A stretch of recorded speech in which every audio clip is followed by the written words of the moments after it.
맥주 한 캔 가격은 4,000원 남짓. 하지만 어떤 날 그 한 캔이 인생 전체의 가격이 됩니다. 우리는 보통 위험을 비싼 것이라고 생각합니다. 총, 마약, 조직범죄, 거대한 음모. 그런데 이번 사건은 달랐습니다. 가장 평범한 장소, 가장 흔한 음료, 그리고 호이라는 이름으로 건네진 한 잔. 2024년 서울 강북구의 이 사건은 언론에서 죽음의 음료 사건이라 불렸습니다. 평범한 유흥가, 평범한 만남, 그리고 반복되는 사망. 이건 단순한 범죄일까요? 아니면 우리가 모르는 위험의 유통 구조가 작동한 결과일까요? 오늘은 이 사건을 범죄가 아닌 경제적 관점에서 재구성해 보겠습니다. 서울 강북구의 한 모텔 20대 남성이 숨진 채 발견됩니다. 현장에는 특별한 외상도 격렬한 다툼의 흔적도 없었습니다. 그저 테이블 위에 놓인 먹다 남은 맥주캔이 전부였습니다. 처음에는 단순 변사로 보였습니다. 과음, 개인 질환, 돌연사. 그런데 문제는 이전에도 있었다는 점이었습니다. 비슷한 장소,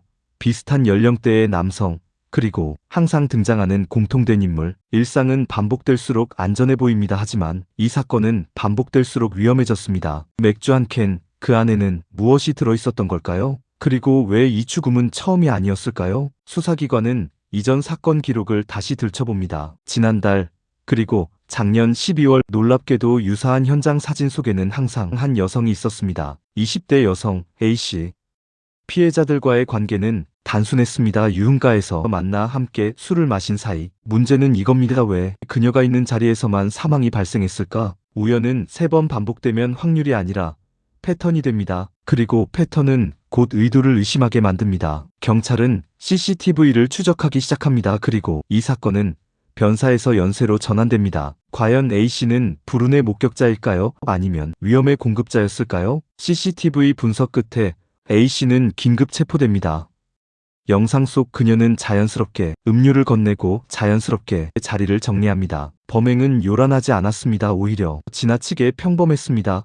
A씨는 말합니다. 호의로 준 거예요. 하지만 수사는 다른 방향을 가리킵니다. 음료 속에서 검출된 수면 유도 성분. 문제는 투약 사실이 아닌 의도였습니다. 그녀는 계획했을까요? 아니면 단지 통제하지 못한 선택이었을까요? 이제 사건은 단순 범행이 아니라 형법상 미필적 고의의 영역으로 들어갑니다. 그리고 판결의 무게는 그 한 단어에 달려 있습니다. 국과수 감정 결과 피해자들의 체내에서 동일 계열의 약물이 검출됩니다. A씨는 자백합니다.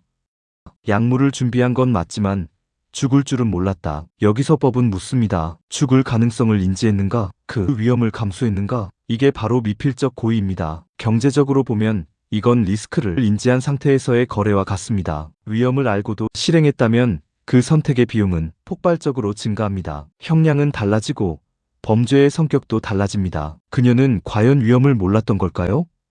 아니면 위험을 계산했을까요? 수사는 과거 사건까지 확장됩니다. 과거 상해 사건, 비슷한 수법, 음료에 약물을 타는 방식. 피해자들의 공통점은 모두 20대 남성, 유흥가에서의 일회성 만남. 이건 충동일까요? 아니면 구조화된 범행일까요? 경제학에서는 반복 가능한 모델을 비즈니스 모델이라고 부릅니다. 잔인하지만 이 사건에도 반복 구조가 있었습니다. 준비된 약물, 선별된 대상, 예측 가능한 결과, 연쇄성이 인정된다면 형량은 가중됩니다. 그리고 사건은 개인의 일탈이 아니라 시스템화된 위험이 됩니다. 이제 중요한 질문, 그 약물은 어디서 왔을까? 마약류 관리 대상 의약품은 합법 유통망 밖에서 거래될 경우 명백한 범죄입니다. 불법 온라인 거래, 텔레그램, 기반 암 시장, 개인 간 직거래, 가격은 몇만 원에서 수십만 원. 위험은 시장을 만듭니다. 수요가 있으면 공급이 생깁니다. A씨는 단순 사용자였을까요? 아니면 암시장 구조의 한 소비자였을까요? 이 지점에서 사건은 개인 범죄를 넘어 불법 유통 경제로 확장됩니다. A씨에게 적용된 혐의는 상해치사, 그리고 마약류 관리법 위반 상해치사는 최대 무기징역까지 선고 가능합니다. 연쇄성이 인정될 경우 형량은 더욱 무거워집니다. 법은 감정이 아니라 구조를 봅니다. 반복성, 계획성, 위험인지 여부, 그 모든 것이 판결을 결정합니다. 한 잔의 음료, 하지만 그 대가는 자유 전부일 수 있습니다. 이 사건은 단지 한 여성의 범죄가 아닙니다. 유흥가라는 공간, 익명성이라는 환경, 그리고 불법 약물, 시장 위험은 생각보다 가까이에 있습니다. 경제적으로 보면 이건 저비용 고위험 거래입니다. 몇만 원짜리 약물, 하지만 그 결과는 사망, 수사, 재판, 그리고 평생의 기록. 우리는 보통 투자 손실을 두려워합니다. 하지만 인생에는 손절이 불가능한 선택도 있습니다. 낯선 자리에서 건네는 한 잔. 그 친절은 정말 호의일까요? 위험은 비싸 보이지 않습니다. 그래서 더 위험합니다. 이 사건이 남긴 질문은 하나입니다. 당신은 얼마의 리스크까지 허용하시겠습니까? 오늘 영상이 재밌으셨다면 구독과 좋아요 부탁드립니다. 다음에도 재밌는 경제 이야기 가져오겠습니다.